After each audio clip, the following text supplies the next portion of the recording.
లూకా సువార్త 2వ అధ్యాయము 7వ వచనం. తన తొలిచూలు కుమారుని కని పొత్తిగుడ్డలతో చుట్టి సత్రములో వారికి స్థలము లేనందున ఆయనను పశువుల తొట్టిలో పరుండబెట్టెను. దేవుడు ఈ వాక్యమును దీవించునుగాక. క్రీస్తునందు ప్రియమైన బిడ్డలారా, క్రిస్మస్కి ముందు ఆదివారంలో మనం ప్రవేశించి ఉన్నాం. క్రిస్మస్ని అనేక రీతులుగా అర్థం చేసుకోవడం జరుగుతుంది.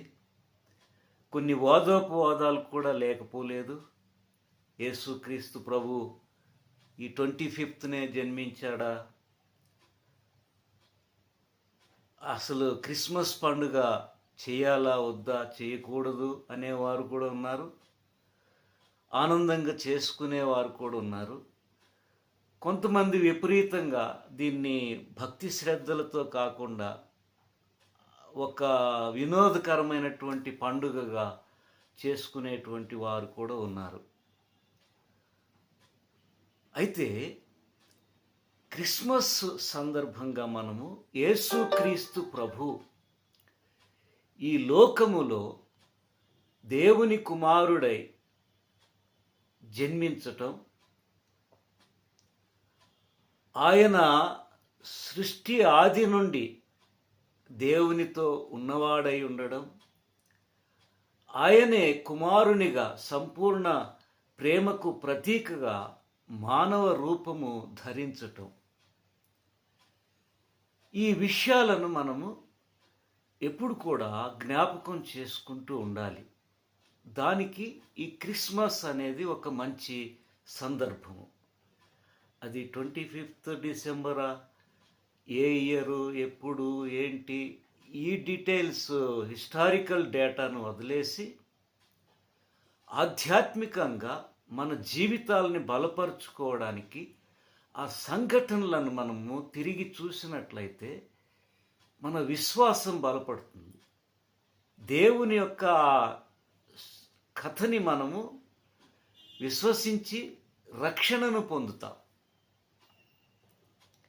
ఎలాగంటే, మామూలుగా మనమైతే కొన్ని ఉద్దేశాలను కలిగి ఉంటాం. నేను ఇలా ఉండాలి, అలా ఉండాలి, నా ఇల్లు ఇలా ఉండాలి, నా కుటుంబం ఇలా ఉండాలి, నా బిడ్డలు ఈ రీతిగా ఉండాలి అని కొన్ని కోరికలు ఉంటాయి.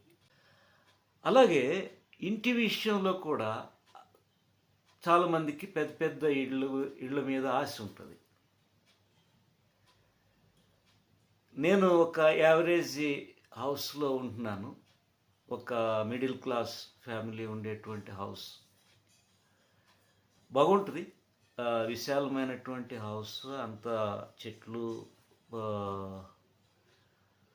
మంచి ప్రదేశంలో ఉంది. అయితే నేను చర్చికి వెళ్ళి వచ్చేటువంటి దారిలో ఒకడు ఒక అరెకరం స్థలంలో పెద్ద బంగ్లా కడుతున్నాడు. ఏమేమో డిజైన్లు పెట్టాడు.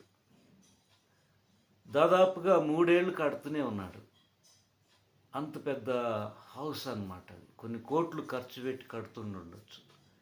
అది చూసినప్పుడల్లా ఇలాంటి ఇల్లు ఉంటే బాగుండేదే అని అనిపిస్తుండేది. ఉన్నది బాగానే ఉంది, అయితే చిన్నది, నార్మల్గా ఉంటుంది, ఉండడానికి బాగుంది, కానీ ఆశ అలా ఉంటుంది. అలాగే బిడ్డల విషయంలో కూడా మా బిడ్డలు పెద్ద పెద్ద పదవుల్లో ఉండాలి, ధనవంతులైపోవాలి, ఇలాంటి కోరికలు కూడా ఉంటుంటాయి. అయితే ఈ వాక్యములో ఒక గొప్ప సంగతి ఉన్నది. తన తొలిచూలు కుమారుని కని పొత్తిగుడ్డలతో చుట్టి సత్రములో వారికి స్థలము లేనందున ఆయనను పశువుల తొట్టిలో పరుండబెట్టెను. దేవుడు మరియకి వాగ్దానం చేశాడు, నీ గర్భము నుండి దేవుడు పుడుతున్నాడు, యేసు క్రీస్తు పుడుతున్నాడు, రారాజు పుడుతున్నాడు, ఈ భూమిని ఏలేటువంటి ఒక మహా గొప్ప రాజు పుడుతున్నాడు. అప్పుడు సహజంగా మరియకి యోసేపుకి ఒక ఆశ ఉండుండొచ్చు. దేవుడు దీవించి ఆయన వాగ్దాన మూలంగా పుట్టేటువంటి బిడ్డ పుట్టుక స్థలము మహా గొప్పగా ఉంటుందని. కానీ జరిగిందేంటి? వారికి మంచి స్థలమే దొరకలేదు. పశువుల పాకలో యేసుక్రీస్తు ప్రభువుకి జన్మనివ్వడం జరిగింది. ఇది అనుకోకుండా జరిగిన సంఘటన కాకపోవచ్చు. ఎందుకంటే దేవుని నిర్ణయమై ఉన్నది. దేవునికి ఒక ఉద్దేశం ఉండి ఉంటుంది. దేవుని యొక్క ఏర్పాటు అయి ఉంటుంది. దానిలో ఏదో ఒక గొప్ప సంగతి ఉన్నది. దేవుడు ఈ సృష్టిని నిర్మించినటువంటి వాడు. యేసుక్రీస్తు ప్రభువు గురించి కూడా యోహాను సువార్తికుడు ఆదియందు వాక్యము ఉండెను, వాక్యము దేవుని యొద్ద ఉండెను, ఆ వాక్యము దేవుడై ఉండెను, ఆ వాక్యము మూలముగానే సమస్త సృష్టి నిర్మించబడెను. అలాంటి ఆ వాక్యము మానవ శరీరము ధరించేటువంటి సమయములో స్థలం లేకపోవడం ఏంటి? అది సాధ్యమా? సమస్తము ఆయనదై ఉన్నది. ఒక సమయంలో యేసుక్రీస్తు ప్రభువారు కూడా అంటారు, నక్కలకు బొరియలుండెను, ఆకాశ పక్షులకు గూళ్ళుండెను, మనుష్య కుమారునికి తలదాచుకొనుటకు స్థలము లేదు. మనం ఆలోచించేటువంటి ఇండ్లు, ఇలాంటి తోటలు, ప్రదేశాల గురించి అయితే సమస్తం ఆయనదే. ఆయన ఏ కార్యాన్నైనా చేయగలడు. కలుగునుగాక అంటే సమస్త సృష్టి కలిగింది కదా. మరి ఎందుకు ఆ ఏర్పాటును దేవుడు చేయలేదు? దేవుడు ఈ రీతిగా ఎందుకు ఏర్పాటు చేశాడు?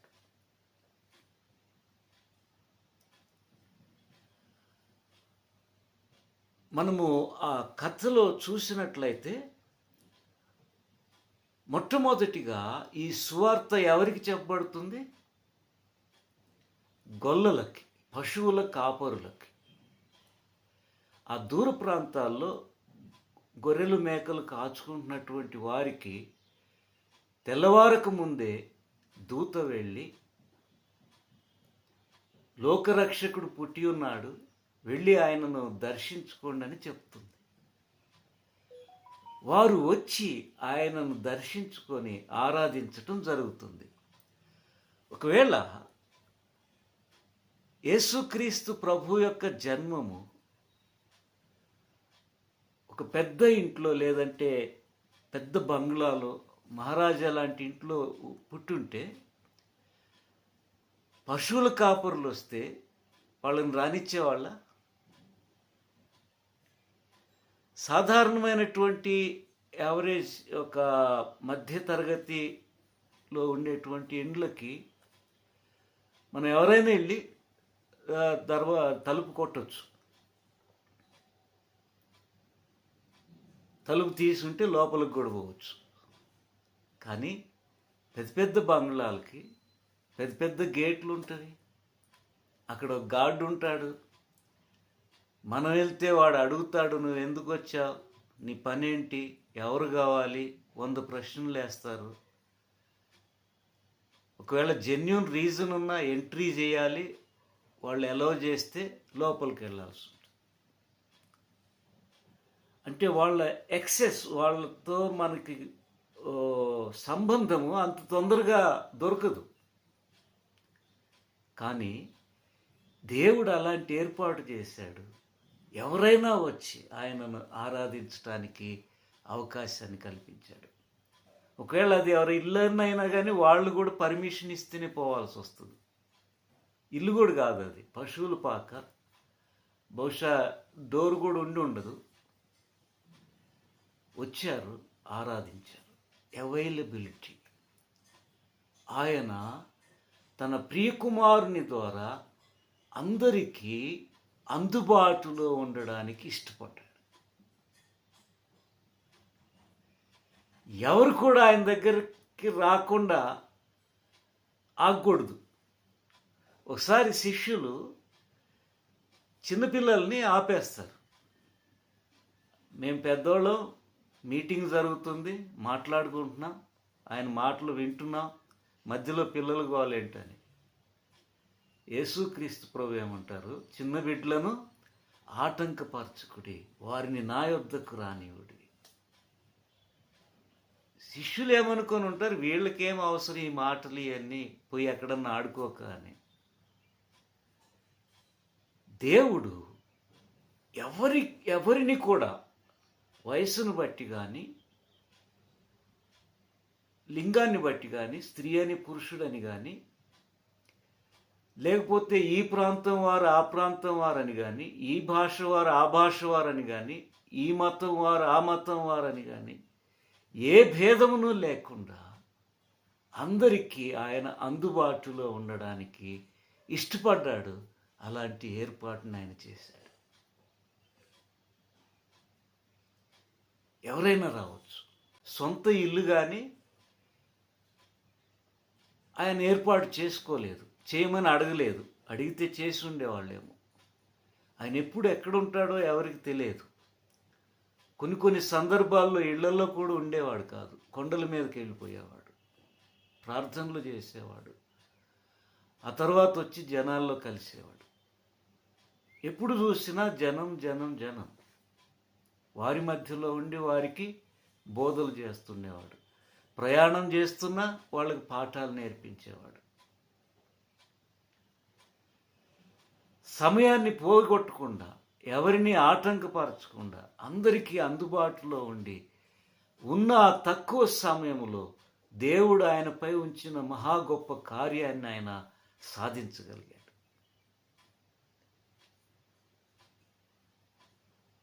ప్రియమైనటువంటి బిడ్డలారా, దేవుని యొక్క కార్యాలు మహా అద్భుతంగా ఉంటాయి. అవి మనకు అర్థం కాదు. అందుకొరకు మనం కూడా కొన్ని సందర్భాల్లో మన ఆలోచనలు దేవుని ఆలోచనలుగా ఉండాలని చాలా గట్టిగా ప్రార్థనలు చేస్తాం. ఇది చేయి, ఇది చేయి, ఇది కావాలి, ఇది. కానీ దేవుడు మన ఎడల ఏమి కోరుకుంటున్నాడు, మన జీవితాల నుండి ఆయన దేన్ని ఇష్టపడుతున్నాడు, దాన్ని మనము ఆలోచించలేకపోతాం. ఆ విషయం మనం చాలా శ్రద్ధగా జ్ఞాపకం పెట్టుకోవాలి. ఒక్కొక్క సంఘటన అది పూసకొచ్చినట్లుగా దేవుని యొక్క ఏర్పాటుగా మనకు కనబడుతుంది. వారు యాక్చువల్గా బెత్లెహేములో లేరు, మంచి ఇంట్లోనే ఉన్నారు. అక్కడే బహుశా ప్రసవం అవుతుంది, దేవుని కుమారుడు పుడతాడని అనుకొని ఉండొచ్చు, ఏమైనా ఏర్పాట్లు కూడా చేసుకొని ఉండొచ్చు. కానీ అనుకోని రీతిగా రోమా చక్రవర్తి ఒక ఆర్డర్ పాస్ చేశారు. అందరూ కూడా మీ సొంత ఊర్లకు వెళ్ళండి, జనాభా లెక్కలు రాసుకోవాలి. ఎవరెవరు ఊరు విడిచి వెళ్ళిపోయి ఉన్నారో వారందరూ కూడా సొంత ఊరికి రండి. సొంత ఊరికి రమ్మని ఆయన ఆర్డర్ వేయడం, అది దేవుని ఏర్పాటు అయి ఉన్నది. దానివలన వారు ఉన్న ఇంటిని విడిచి సొంత ఊరికి రావడం జరిగింది. కానీ అక్కడ వారికి ఇల్లు లేదు, ఎవరి దగ్గర స్థలము లేదు చేర్చుకోవడానికి. ఎందుకంటే ఇలాగ చాలామంది వచ్చి ఉంటారు. చివరికి ఆ ప్రసవ సమయంలో వారు అక్కడికి రావడం, పశువుల పాకలో ఉండడం, ఇది ఒక ఏర్పాటు అయి ఉన్నదని మనం ఇప్పుడు అర్థం చేసుకోగలం. దేవుని రాజ్యము, దాని యొక్క లక్షణాలు యేసుక్రీస్తు జన్మముతోనే ప్రారంభమైనవి. ఇప్పుడు మనం చూస్తున్నటువంటి భేదాలు, కలహాలు, కుట్రలు, కుతంత్రాలు, ఇవన్నీ కూడా దేవుని రాజ్యములో ఉండకూడదు. అందుకొరకు దేవుడు మొదటి దినం నుండే పునాదిని ఆ రీతిగా వేయడం జరిగింది. యేసు రారాజై ఉన్నప్పటికీ ఒక పేదవాడిలా జన్మించాల్సి వచ్చింది. అది మనకి వినమ్రతని నేర్పిస్తుంది. మన జీవితంలో ఇగో అని చెప్తారు కదా, అహంభావం, నేను నేను నేను, అది ఎక్కువైనప్పుడు మనము పాపాలు చేయడానికి ప్రేరేపించబడతాం. అందుకొరకు దేవుని రాజ్యంలో మనం ఎలా ఉండాలో అది ఇక్కడ ఒక సందేశాన్ని ఇవ్వడం జరిగింది. వినమ్రులమై ఉండాలి, తనని తాను ఉపేక్షించుకొని తన సిలువను ఎత్తుకొని నన్ను వెంబడించువాడు నాకు శిష్యుడై ఉండును. చేయగలుగుతున్నావా? అన్నింటిలో నేను, నాకేంటి, ఎక్కడెక్కడో అలా చేసినా పర్వాలే, చర్చిలో కూడా నేను ముందుండాలి, నాకు పదవులు రావాలి, ఇవే ఆలోచన చేస్తుంటా. అయితే యేసుక్రీస్తు ప్రభు ఆ దినాన మనకిచ్చినటువంటి సందేశము, మూడవది నమ్మకం. మరియా యేసేపు వాళ్ళకొక ప్రణాళిక ఉండి ఉండొచ్చు, వాళ్ళ ఆలోచనలు ఉండొచ్చు, కానీ దేవుని యొక్క ఆ ప్లాన్, ఆ ప్రణాళికను వీరు అంగీకరించటం జరిగింది. మన జీవితాల్లో కూడా అనుకున్నవన్నీ జరగవు. మన ఆశలు, ఆశయాలు, లేదంటే ఒక గురి వేరుగా ఉండొచ్చు, కానీ దేవుని ఏర్పాటు మన జీవితంలో, దేవుని కార్యము జరిగినప్పుడు ఆయన మన గురించి ఏమనుకున్నారో అలాగూ మనకి జరుగుతుంది. అప్పుడు మనము టెన్షన్కి వెళ్ళిపోతాం, కన్ఫ్యూజ్ అయిపోతాం. అందరికీ బాగుంది, నాకేంటి ఈ ప్రాబ్లం అని. అయితే అది ఒక దేవుని ఏర్పాటు, ఇక్కడ నుండి దేవుడు ఒక కార్యాన్ని చేస్తున్నాడు నా జీవితం నుండి అని ఆలోచించలేమన్నమాట. తికమకలు పడతాం. ఒక్కొక్కసారి దేవుడు మనల్ని మన పక్షాన్ని లేడనే భావన కూడా కలుగుతుంది. కాబట్టి ప్రియమైనటువంటి బిడ్డలారా, ఈ క్రిస్మస్ మనకి మన జీవితంలో కూడా దేవునికి ఒక ప్రణాళిక ఉంటుంది. మనము దేవుని పట్ల విధేయులమై, వినమ్రులమై, ఆయన కార్యాలు మన జీవితంలో నెరవేర్చడానికి మనలను మనం సమర్పించుకోవాలి. పొద్దుగోకులు 24 గంటలు మనకేం కావాలో దేవుడు చేయాలి అనే ఆ భావాన్ని మనము కొంచెం తగ్గించుకోవాలి, లేదంటే తీసేసుకోవాలి. కొందరు తెలుసో తెలియకను దాన్ని ఎక్కువ ప్రేరేపిస్తున్నారు. ఆయనకు అసాధ్యమైనది ఏమీ లేదు, నమ్మినవాడు నమ్మిట మీ వలనైతే నమ్మిన వానికి సమస్తము సాధ్యమే, ఏది అడిగితే అది ఇస్తాడు దేవుడు, ఏదంటే అదే చేస్తాడు, అడగండి అడుగుడి మీకు ఇవ్వడును, తట్టుడే మీకు తీయబడు. ఇది ఇంకొక రకంగా మార్చటం జరిగింది. మనం ఏం అడగాలి? దేవుడు మనల్ని భూమి మీద ఒక ప్రత్యేక సమయములో, ఒక ప్రత్యేక సందర్భములో, ఒక ప్రత్యేకమైనటువంటి స్థలములో, జనముల మధ్య మనల్ని పుట్టింపజేశాడు. మన ద్వారా దేవుడు ఏదైనా ఒక కార్యాన్ని చేయడానికి ఏర్పాటు చేసుకున్నాడు. అది నా జీవితం ద్వారా నెరవేరాలి. అది సమర్పణ.